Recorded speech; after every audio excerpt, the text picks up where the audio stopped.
Jefferson Tenório, autor de O Avesso da Pele, livro que recebeu o Prêmio Jabuti em 2021, conversa com Entre Linhas sobre Estela Sem Deus. O romance narra a luta corajosa de uma adolescente negra que migra de Porto Alegre para o Rio de Janeiro e, na busca de seu lugar no mundo, sonha em ser filósofa.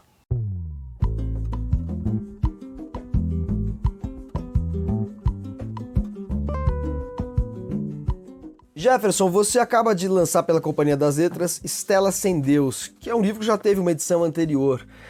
Que diferença essa edição tem em relação à primeira e o que esse livro significa na sua obra? Tem uma capa nova, né? Agora também com a pintura do Antônio Bar, né? Que ilustra essa capa e que também ilustrou o Avesso da Pele. Tem também agora a orelha assinada pela Djamila Ribeiro. Ele está dentro assim do que eu tenho produzido como uma espécie de laboratório de personagens femininas em que eu pude ali experimentar o quanto era complexo e difícil conseguir chegar numa representação que fosse verossímil, honesta, e por isso esses 5 anos, né, de trabalho até conseguir chegar numa versão que me deixasse apaziguado com o texto. Até o amanhecer, quem é que vai ser acalanto agora? A Estela é uma jovem negra que vive em Porto Alegre e vai para o Rio de Janeiro após uma série de episódios de desamparo, violência doméstica. E, de certa maneira, ela faz um percurso contrário ao seu, né? Você nasceu no Rio de Janeiro e foi para Porto Alegre e ela faz esse percurso contrário. O que você quis imprimir nesse périplo dela em termos, inclusive, de amadurecimento da personagem e de forma de lidar com as questões que desencadearam essa saída dela do núcleo no qual ela nasceu e no qual ela viveu? Me interessa muito contar histórias num tempo específico. Tanto no Beijo na Parede, meu primeiro livro, eu conto a história de um menino dos 10 até os 12 anos dele. E no caso da Estela também, eu tenho ali dos 13 até os 16 anos.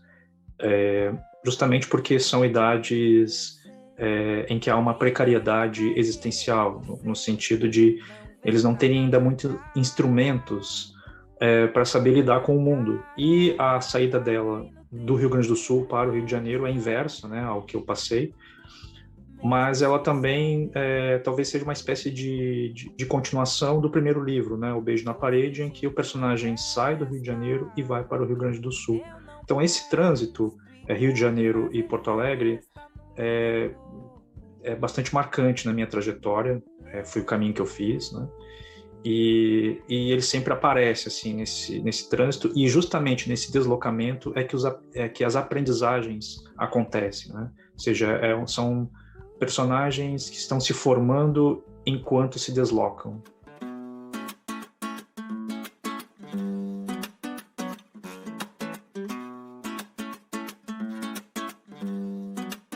O livro parte de uma reação contra situações sociais determinadas historicamente, mas a Estela progressivamente tem um diálogo litigioso com Deus, né?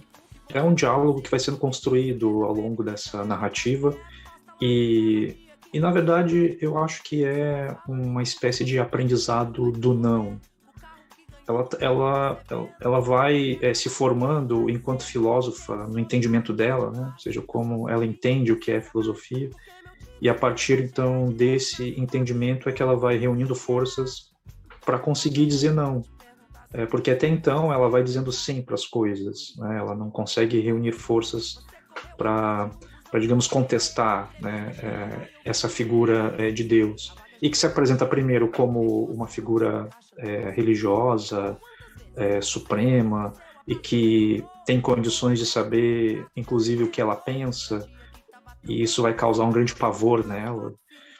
E depois essa figura vai sendo deslocada para as figuras masculinas, né? Ou seja, todos esses homens que vão sendo representados nessa figura de um Deus que é punitivo, de um Deus que cerceia a liberdade e assim por diante. Então é uma resposta, digamos, a essa misoginia e a esse Deus punitivo, né?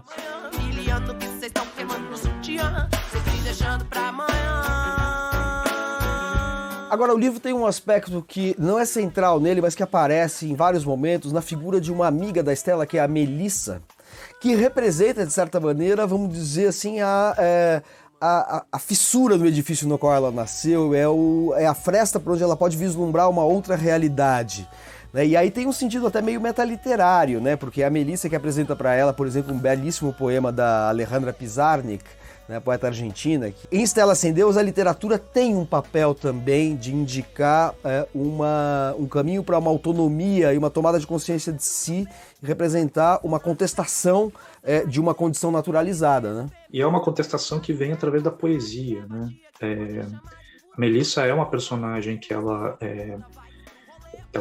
já tem um certo entendimento sobre a vida, ela já sabe que algumas coisas são muito graves. Ela é muito complexa e num certo sentido, mais experimentada, né, nas questões existenciais, e ela entra justamente na vida da Stella para dizer, olha, a vida também pode ser isso aqui. Tanto que tem uma cena em que a Melissa lê o poema da Alejandra, né, e a Stella não entende muito bem, mas ela sente alguma coisa, né, ela fica triste, mas ela não sabia se era por causa da Melissa ou por causa do poema, né? Então tem uma certa função aí da literatura que aponta para algum caminho em direção à liberdade, né? Ou seja, a uma certa autonomia. E na minha concepção deveria ser através da poesia.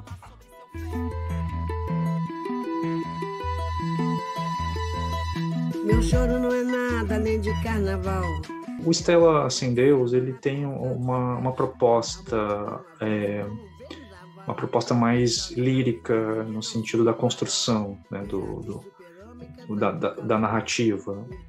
Eu me propus a fazer uma narrativa que fosse mais próxima de um grande poema, que é diferente do Avesta Pele, né, que é algo mais acelerado, né, algo que nas primeiras páginas, por exemplo, não dá muito tempo para reflexão, né?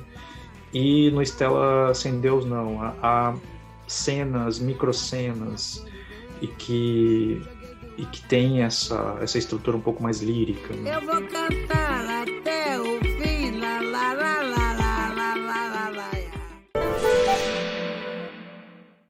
Olá, gente, estamos de volta e normalmente o meu trabalho é indicar livros para as pessoas. Depois de muitos anos fazendo conteúdo para a internet, eu posso me orgulhar de já ter convencido muita gente a ler livros que elas nunca imaginaram que iam ler e que iam gostar. Mas às vezes acontece o caminho inverso também. Alguns livros eu não tenho vontade de ler, tenho preconceito, acho que eu não vou gostar, mas a insistência de vocês que me acompanham é tanta que eu acabo dando uma chance e acabo me surpreendendo. É o caso das biografias que, de maneira geral, não são leituras que me prendem. Eu tenho uma certa dificuldade. Mas no ano passado vocês me indicaram, numa enquete que eu fiz lá no meu canal, a leitura da biografia de Leonardo da Vinci do Walter Isaacson.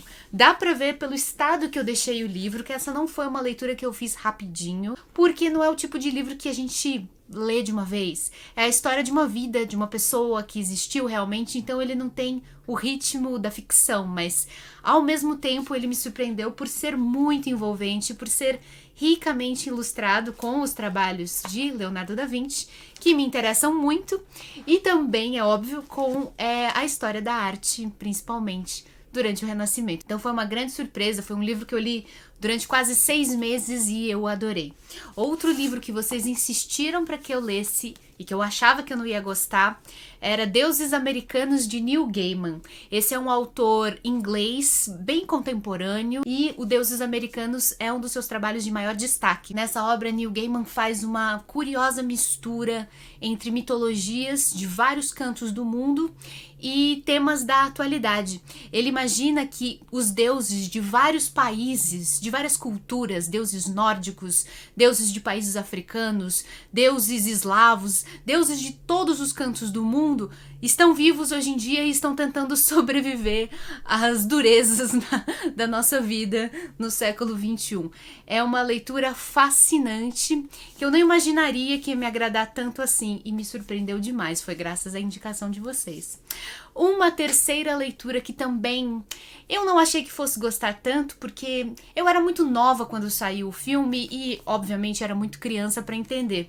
Então eu nunca me interessei em ler Clube da Luta, do Chuck Palahniuk, mas mais velha, né, já com mais de 30 anos, eu resolvi ler esse livro, que foi uma grande sensação, não só por causa do cinema, mas por causa da obra em si. Ele é uma sátira, ele é bem pesado, eu acho que não é apropriado para leitores muito jovens ou muito sensíveis, só que, se lido com atenção, a gente consegue extrair daqui muitas críticas interessantíssimas sobre a sociedade em que a gente vive. É uma história bem interessante, inclusive tem um final surpreendente, uma reviravolta emocionante. A gente se vê então no nosso próximo encontro. Muito obrigada, continue lendo livros e continue me indicando bastante. Até mais.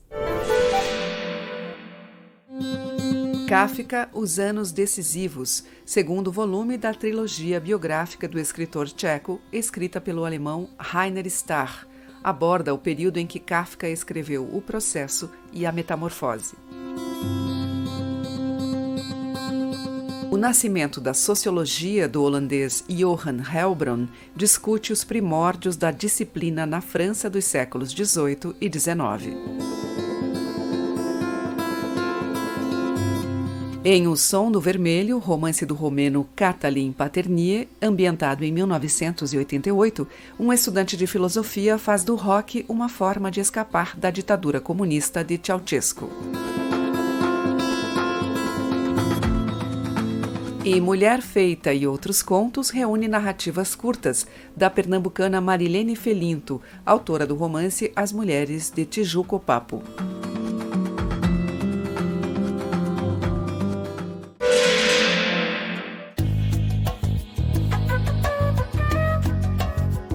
O livro que eu indico é Discurso da Servidão Voluntária, de Etienne Labouissie, que é um escritor do século XVI que faleceu muito novo. É a respeito de uma reflexão sobre o que é liberdade e o que representa as pessoas, por que elas assumem determinadas posições, sejam elas políticas, sejam elas religiosas, não importa, mas tem a ver com uma procura de um porto seguro. As pessoas acabam se escravizando para se sentirem protegidas, fazendo parte de alguma coisa, não importando se essa coisa é boa ou não, mas por fazer parte. A minha indicação é esse livro Luxúria, da Raven Leilani, que fala bastante sobre gênero, sexualidade, questões de classe e etarismo também. A personagem principal, ela é bem contraditória, assim, e é uma história bem picante também, embora seja cheia de questões que nos colocam para pensar mais profundamente a sexualidade junto de questões de classe e também erotismo. Depois do intervalo, uma conversa com o tradutor Caetano Galindo sobre a sua produção literária. O Entre Linhas volta já. Professor da Universidade Federal do Paraná e tradutor, Caetano Galindo ganhou reconhecimento por sua versão do Ulisses, de James Joyce, que recebeu importantes prêmios literários. Mas a conversa com Galindo no Entre Linhas de hoje é sobre sua produção como escritor, com obras como Ensaio sobre o Entendimento Humano e Sobre os Canibais.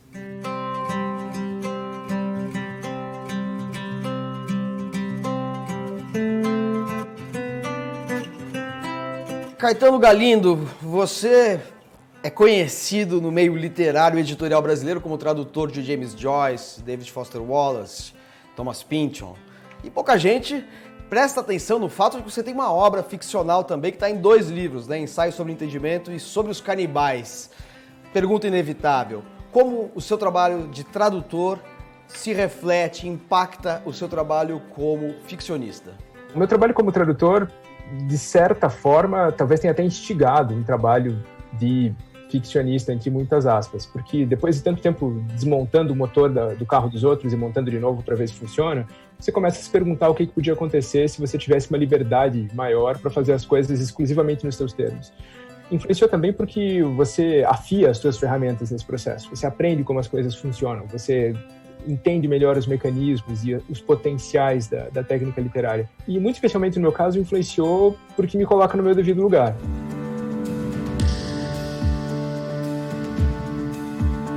O seu primeiro livro de contos é um ensaio sobre entendimento, que tem narrativas que foram premiadas aí no seu estado, Paraná, e depois foram incluídas, em parte, e acrescentadas de outras narrativas para compor o livro Sobre os Canibais, publicado pela Companhia das Letras. Como é que você foi escrevendo esses contos? Eles têm um projeto, um plano de trabalho, ou você vai criando os seus temas, suas personagens, suas entradas em determinadas situações de forma mais caótica? Foi sempre uma coisa que me incomodou. Alguns deles, um deles especificamente, ficou na minha cabeça uns 7, 8 anos antes de parar no papel, antes de eu decidir como que ia ser. Eram coisas que foram me dando uma alergia, foram me dando alguma reação. Eu pensei, um dia eu vou ter que sentar para escrever. Um conto que tá nos 2 livros, né? O Ensaio sobre o Entendimento Humano, que foi reelaborado depois como Sobre os Canibais, e foi engordado como Sobre os Canibais. Os 2 têm versões desse mesmo conto, que é um conto sobre uma menina que comete suicídio. E a ideia da pessoa que comete suicídio se jogando de um lugar alto, e na hora que vai se jogar fica com receio de escorregar e cair por acidente, é uma coisa que ficou, sei lá, como eu te falei, 7, 8 anos na minha cabeça. Me parecia uma cena ou engraçada, ou trágica, ou... Me parecia interessante a ideia da pessoa sentir que no último momento ela pode perder o arbítrio sobre a própria decisão.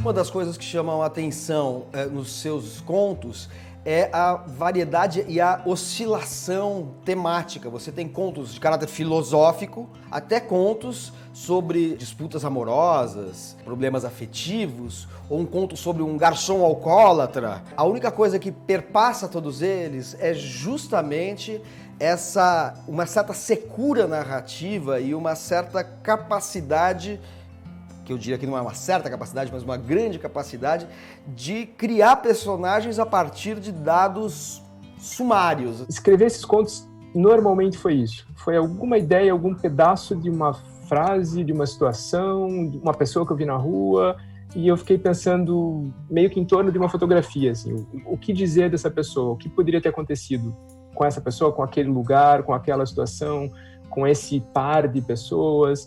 Poucos contos ali são mais extensamente narrativos, né? Normalmente são os contos que se dividem em partes, parte 1, 2, 3, 4, e daí eu separo as partes ao longo do livro. Parece que eu estou indo meio que contra essa coisa de contar uma história de verdade. Me interessa sempre mais essa coisa do retrato meio que enigmático, assim.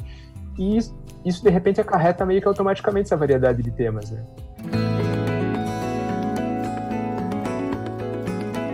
Por que a escolha de 2 títulos que são extraídos da tradição filosófica? O Ensaio sobre o Entendimento Humano e Sobre os Canibais. O Ensaio sobre o Entendimento Humano foi apresentado para um concurso. E para um concurso eles pedem que você apresente um pseudônimo. E eu pensei, em vez de inventar um pseudônimo, vou usar um pseudônimo que seja uma pessoa que já existiu, nesse caso o Locke. E falei, vou usar um título de uma obra dele, então. E esse título sempre me intrigou. Alguns títulos sempre ficaram na minha cabeça. As Variedades da Experiência Religiosa, do William James. Um dia eu vou acabar escrevendo alguma coisa que vai ter esse título, e não vai ter nada a ver com religião. E na hora de fazer o Sobre os Canibais, eu pensei, já que o anterior tinha um título roubado, vamos roubar outro. E daí, na verdade, foi meu irmão que me deu essa dica. Eu não sabia para onde ir. Meu irmão, Rogério Galino, tradutor, também jornalista, falou, tenta Sobre os Canibais. E, de repente, fez sentido, encaixou e ficou bacana.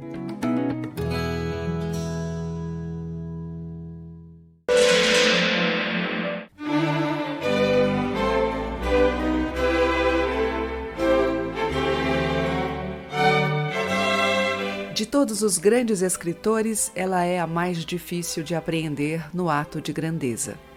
Foi com essas palavras que Virginia Woolf definiu o lugar de Jane Austen na literatura inglesa.